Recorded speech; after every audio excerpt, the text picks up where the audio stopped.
মোৰ মৰমৰ কণমানিহঁত, আশা কৰোঁ তোমালোক ভালে আছা। আজি তোমালোকৰ বাবে মই লৈ আহিছোঁ প্ৰথম শ্ৰেণীৰ জংকাৰ কিতাপৰ 21 নং পৃষ্ঠাত থকা ক্ৰিয়াকলাপসমূহ। আৰু 21 নং পৃষ্ঠাত তোমালোকৰ বাবে নতুন এটা বস্তু চিনাকি কৰাবলৈ আহিছোঁ, সেইটো হৈছে আকাৰ মাত্ৰা। এইটো যে আমাৰ স্বৰবৰ্ণ আটো, তাৰ এটা মাত্ৰা আছে। মাত্ৰাডাল আমি এইদৰে লিখোঁ।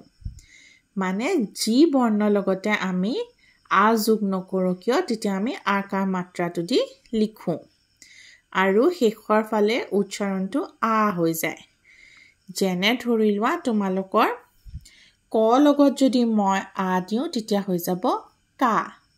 ঠিক তেনেকৈ ইয়াত চোৱা, এইটো হৈছে ম লগত আ দিছে, কি হৈ গলি মা। ম তাত আকাৰ মা, আৰু দ্বিতীয় চ এইটো হৈছে মাছ। মত আকাৰে মা বুলি আমি এইটো পঢ়োঁ।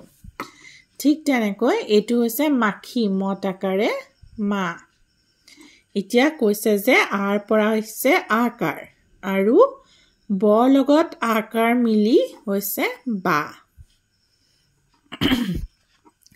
এতিয়া চোৱা, বত আকাৰে বা, মত আকাৰে মা, কত আকাৰে কা, আৰু ৰত আকাৰে ৰা। এতিয়া এইকেইটা মিলাই আমাক লিখিবলৈ দিছে।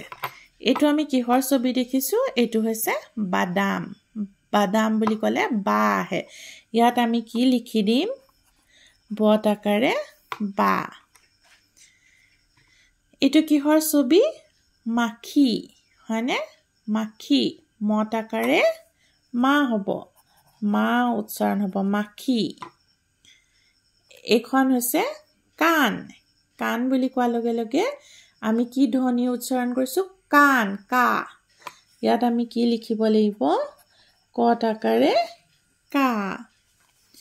ঠিক তেনেকৈ এইটো হৈছে মাছ। মাছ বুলি কোৱাৰ লগে লগে আকৌ আহিব মত আকাৰে মা। এইটো কি? বাঘ। বাঘ বুলি কোৱাৰ লগে লগে আমি লিখিম বত আকাৰে বা। এইটো কি চৰাই বাৰু? কাউৰী, হয়নে? কাউৰী বুলি ক'লে আমি কি কওঁ? কা। কা হ'লে আমি কি লিখিম ইয়াত? কত আকাৰে কা। ঠিক তেনেকে এইটো দেখিছানে? এইটো টুকুৰা চৰাই, বাঁহ হয়, হয়নে? ইয়াত আমি কি লিখিম? বাঁহ হ'বলৈ বত আকাৰে বা। আৰু এয়া কি হয়? ৰামধেনু। ৰামধেনু ক'বলৈ গ'লে কি হ'ব? ৰত আকাৰে ৰা। ৰামধেনু। দেখিলানে আকাৰটো আমি কেনেকৈ উচ্চাৰণ কৰিলোঁ?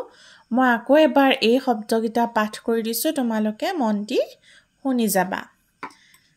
মাছ, মাখি, বা, মা, কা, ৰা। তো বাদাম, মাখি, কাণ,